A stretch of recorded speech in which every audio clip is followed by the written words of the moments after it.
So I'm using two different data sets.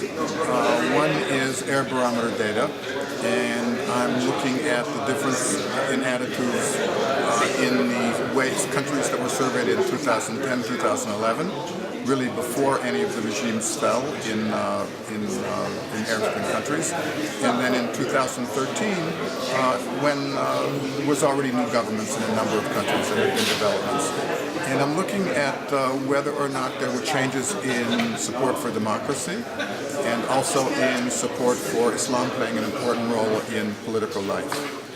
I find that in general, if we take all the countries together, there was some change, but not very much.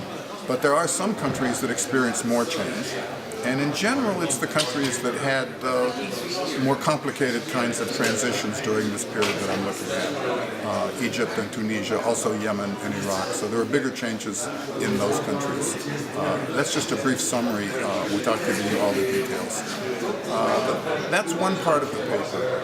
The other part of the paper is I have a new data set that I've created, and it looks at some of the same questions, democracy and Islam's political role, also a lot of questions about gender relations and other subjects as well. But the two things about this new data set that are important is, one, I integrate data from many different sources, from the Air Barometer, from the World Value Survey, from different places that I've done research.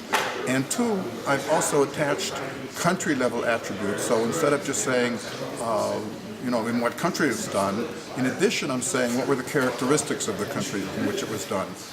Was it a richer country? Was it a more democratic country? Was it a country that had a smaller population of young people? Were there women in parliament? Many questions like this. And the structure of this analysis is to look at whether or not the relationship between whether or not some of the relationships are conditioned by or differ under these different circumstances. So I'll give you just one quick example, maybe this is enough. I found, for example, that the degree to which support for gender equality reduces support for Islam's political role is not the same for all. It's different for men and for women, but it's also different in countries that have a smaller population of young people.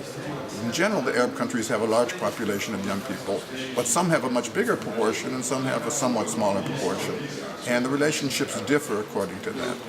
So it's hard in just a minute or two to really say that in a way that makes sense and not to have the tables in front of you.